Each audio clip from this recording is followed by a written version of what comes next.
All right, welcome to the Make Better Friends podcast, where I answer all types of different questions about how to make better friends, how to meet more people, how to be a more effective communicator, and generally how to live a better social life. Okay, so this question is how to become best friends with someone. So, having best friends is a pretty normal, natural thing that happens when you're out there meeting new people, making new friends.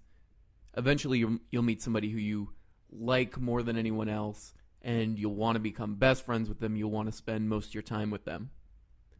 But if you want to be great at making new friends, if you really want to be a great social connector, if you want to be somebody who's really well connected, then you want to view having a best friend as a sign that you need to start branching out and meeting even more new people, while at the same time maintaining that best friendship. And why do you want to do this? Well, what a lot of people do is they make one great friend at some point in their life, whether in high school or grade school or college, or maybe even later in life, and they attach to that one friend as a way of avoiding meeting new people, of having to avoid the risk of being embarrassed that comes from being a very social person and meeting a lot of new people. And when you do this, when you attach to one person as a best friend or as a only friend, then what happens is it starts to put a lot of strain on that relationship. And the main reason for this is that the main form of value that you can provide to another person that you're friends with is other social connections, connecting them to other friends, helping them make more friends by introducing them to the other people that you're really great friends with. So maintain your friendship with your best friend while at the same time always be meeting new people. Don't use it as an excuse to stop meeting new people. If you have a friend who you want to become better friends with, really the currency of friendship is time. So just spend more time with them and you'll find out usually whether or not you should be best friends with them. If it naturally flows very easily into best friendship, you want to spend time with them more and more, it's going to happen naturally. But again, the most important thing to remember is at the same time be branching out, meeting more people to introduce them to.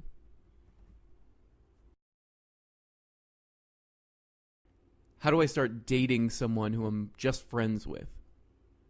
So the tricky part here, and the part that worries most people, is this possibility that when you have a really great friend and you want to take that next step of starting a romantic relationship with them, that they might actually get scared away by it, that it might freak them out and destroy the friendship. So there are a couple of points to remember when thinking about this little dilemma. And the first thing is realize that if you want a great social life, and we're talking about both romantic and friendships, you need to understand that you're not going to be friends with everybody. That some of the people you meet, some of the people you talk to, it's just not going to work out with, and you should not become friends with them. If you're honest with people, if you're more open about who you are, about what you're thinking, you're going to filter out the people that you shouldn't be spending time with and attract the people who you should be friends with. The second thing to think about is when you do talk to this person who you are friends with, who you want to become romantic with, don't make a big deal out of it. If you dramatically push all your chips in and tell this friend that you're in love with them, what you're really essentially doing is telling them that you don't want to be friends anymore. You're not going to accept being just friends. So a better way to approach it might just be to ask them, have you ever thought about us being romantic? Don't make a big deal out of it, just open a dialogue about it. But something even more important to note here is that if you're friends with someone and you have a huge crush on them that you're keeping secret, I think, and this is in my experience and a lot of people who I've talked to about this issue, that in general, this is a sign that you need to develop your dating skills and your social skills in general. And this has happened to me, this has happened to a lot of friends of mine. When we feel like we don't have a lot of options, we tend to get attached to the idea of either being best friends or being romantic with one specific person. We just feel like we don't have a lot of options, like this person is our only choice, and we tend to funnel a lot of our needs into this one person. And this can be a very unattractive thing to do to a friend or to do to someone who you want to be romantic with, because it comes off as very needy, and it puts so much pressure on this person. So take this crush on one person as a sign that you need to get out there and develop your social skills in general and meet more people. And the odds are that the crush you have or the feelings you have for the person will either kind of dissolve and you can actually be real friends because you're out there getting your needs met, meeting more people, or because social skills are so important and such an attractive trait in people and something that we look for when we're looking for people to date or become friends with, that you'll actually become more attractive to this person. What do you do when someone becomes a bad friend, or when someone starts spreading rumors about you or causing more problems than good in your life? Well, the best way to deal with bad friends, meaning people who gossip, people who spread rumors, or people who are just generally negative, people who are just causing problems in your life, stressing you out, the best way to deal with them, of course, is to never make friends with these kind of people in the first place. And I'll talk about how I cut these people out of my life or spend less time with them gradually in a second. But it's important to note that it's so important to have a clear set of standards that people have to meet in order for you to become friends with them and to spend time with them.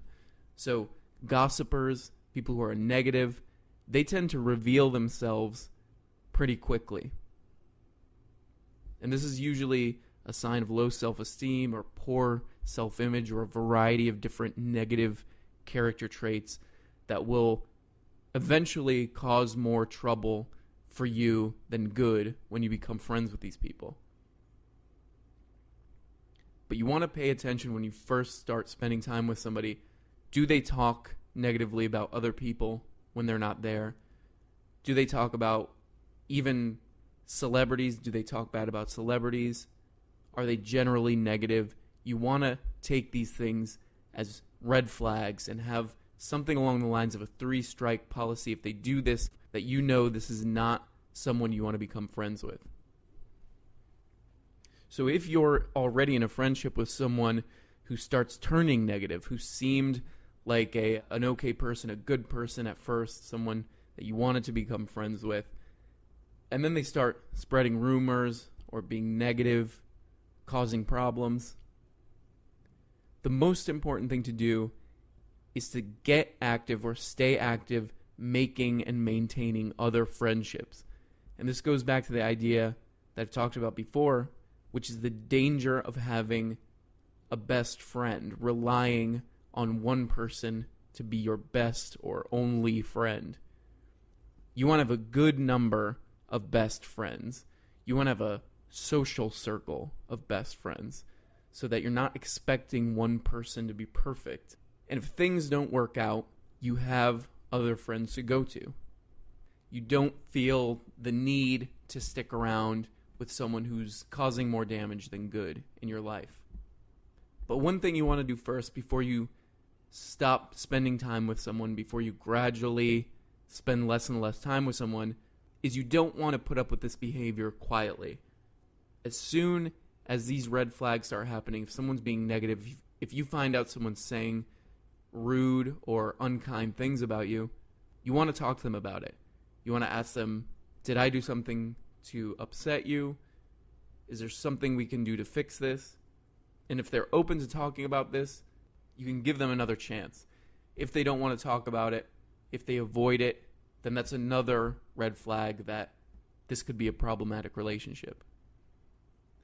But don't ever worry or feel bad about spending less time with somebody or stopping spending time with someone who's negative or causing problems in your life.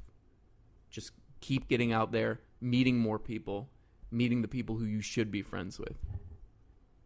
Okay, so the question today is how to make more friends when you move to a new city. It can be really intimidating to move to a new city, especially if you don't know anyone in the city and you're just starting out trying to make new friends. So the quickest, easiest, best suggestion I can give from my own experience living all over the country and living in other parts of the world is to get deeply involved in something that involves the type of people who you want to meet, who you want to become friends with. And this could be teams, groups, anything that pursues some interest that you care about.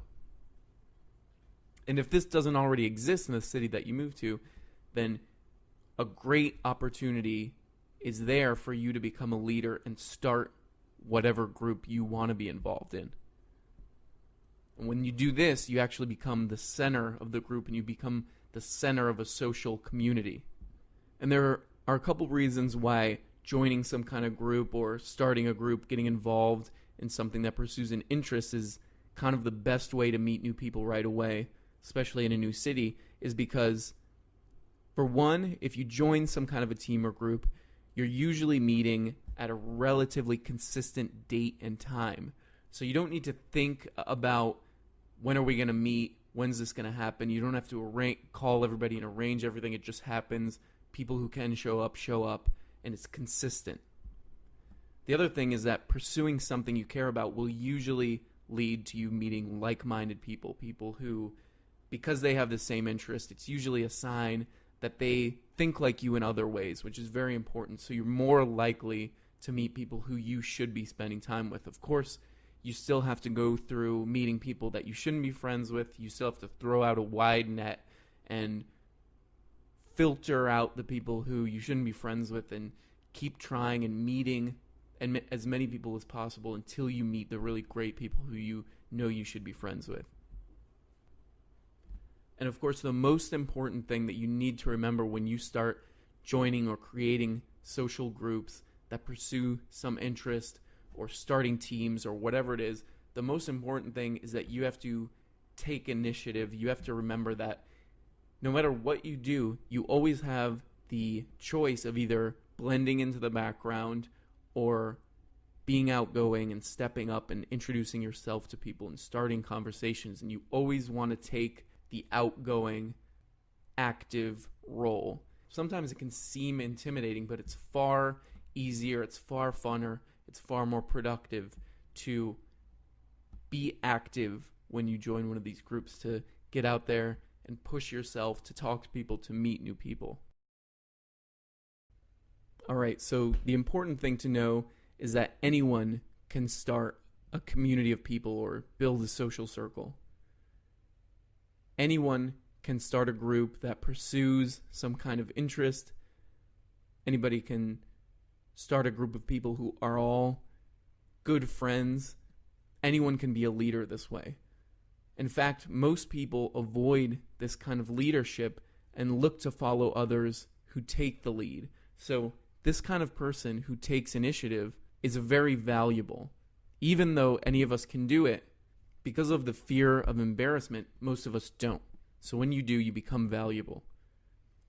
So what you need to know is that you should never feel strange or embarrassed about taking the initiative, taking the lead as a social leader. People need you to do it. People want you to do it. So there's 3 basic parts to forming a community and being the center of a community. The first step is meeting lots of people. You need to be involved in as many groups, clubs, teams, as many of these kind of things as possible in order to meet the people you want to be friends with. You have to throw out a really wide net in order to meet great people. The second step is connecting the people you meet who don't know each other. Because our friendships, because of the fact that the people we're connected to affect our lives so greatly. There's a lot of research done on this about how our social connections really affect how we think, how we behave. Because this is so important, when you connect people to other great people, you become extremely important. And this is the greatest act of kindness that you can provide to another person. The other thing you have to do is become a consistent planner. And this means planning events and parties. Don't be shy about this. Don't hesitate to start forming these groups, to start introducing people to each other. People really need this. People seek this out.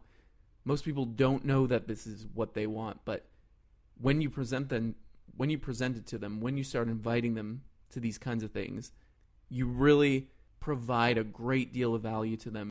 You really help most people do something that there's a lot of fear around for most people. So today's question is about how to feel less awkward at parties where you don't know a lot of people, or how to just have fun at parties or around strangers, and just how to feel less socially awkward, less fearful, nervous in social situations. This is a terrible feeling to go to a party or some kind of social event where maybe you don't know everyone, maybe you don't know most of the people, and you start to feel really nervous, really awkward. You start to act like not yourself. Or maybe you're in school and you feel awkward in class or around other students. It can be a terrible feeling to get into this mindset. And what is this? Why do we feel awkward this way? Why do we get socially anxious this way? I think social interaction among human beings is fascinating and wonderful. So I've researched this a lot. I've read a lot of books about it and experienced this a lot in other people and in myself. And the answer that I've come to, and what's worked for me in my own life, is that social awkwardness comes mainly from what I call social avoidance. And a way to explain this is, let's say you're walking down a hallway, whether at work or at school, and you see someone you've talked to before, but you don't really know that well. For a lot of us, this is an awkward situation. Do we say hi to them? Do we talk to them? Do we stop them? And this uncertainty, this not knowing quite what to do, of not having a plan, this is where awkwardness usually comes from. So it's been in my best interest, this has worked for me, to reframe the way you look at these kinds of situations. When I go to a party where I don't know a lot of people, or if I'm meeting a friend of a friend, what I tell myself is that this person wants me to talk to them. This person wants to become friends with me. This person wants me to approach them, start the conversation, lead the conversation. And if I'm wrong, if for whatever reason they're too shy, they don't like me, then nothing's really lost. I did my part. Also, the more you interact with new people, the more you talk to new people, the more you start conversations with people you don't know that well yet, the less sensitive you'll become to this kind of interaction, and the less nervous you'll be around new people. Just get used to it. Start doing it. Even if it does make you nervous, keep doing it, and eventually it'll be normal. Eventually it'll just become a habit.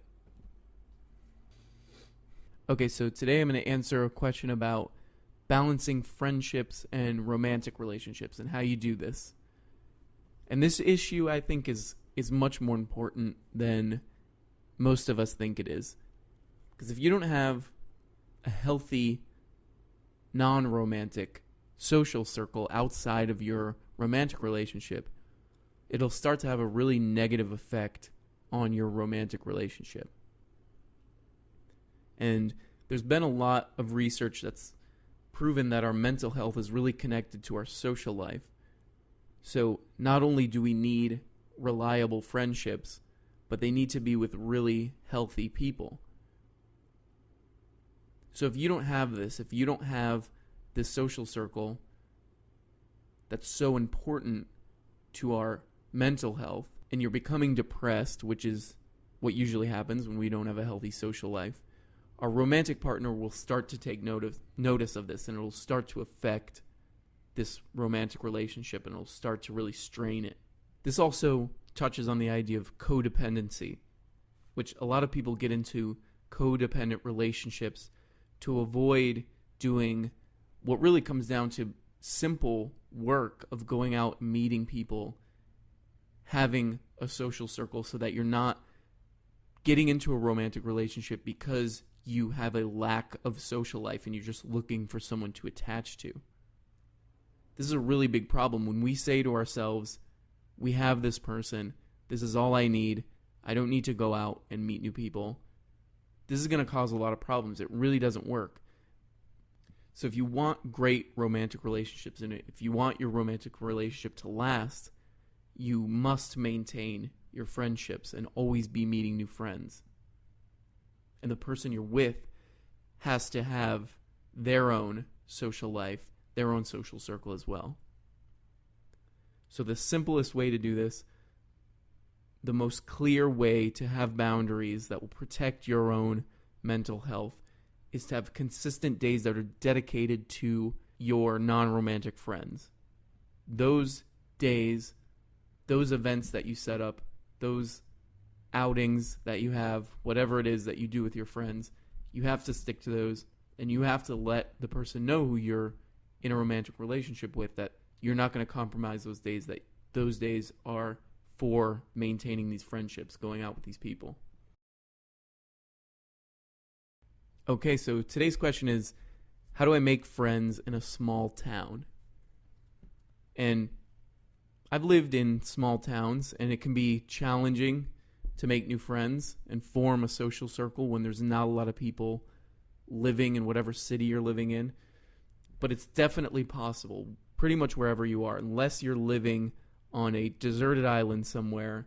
It's definitely possible if you're willing to be a leader and be outgoing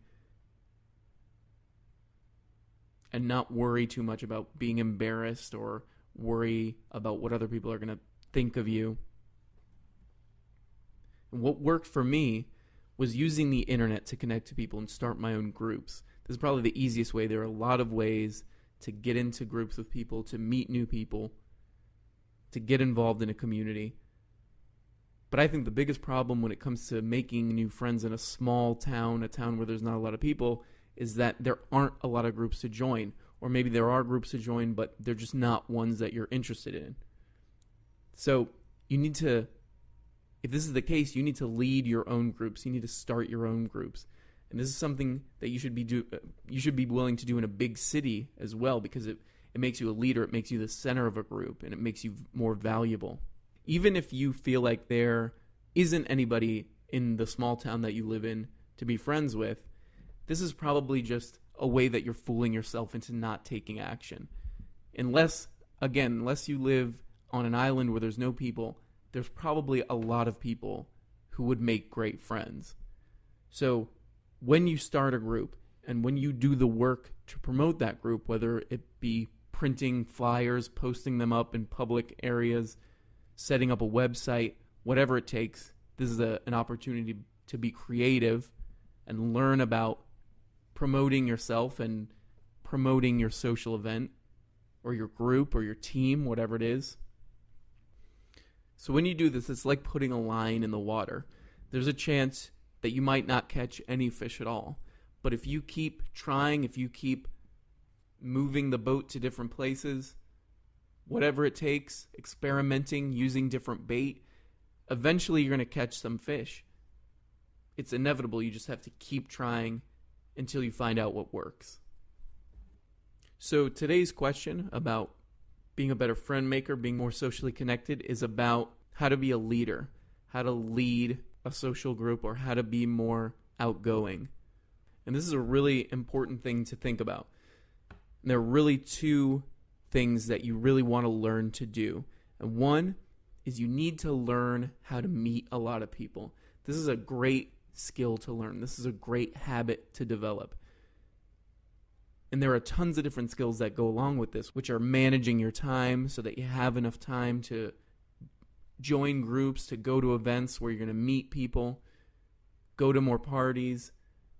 But in general, you need to be meeting a lot of people in order to make the best possible friends and to start being a social leader.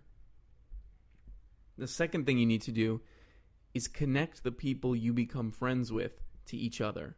And this is important because this is the most valuable thing you can do for another person. This is the most valuable thing you can do for a friend, is to make them other friends, to connect them to other people who they should be friends with.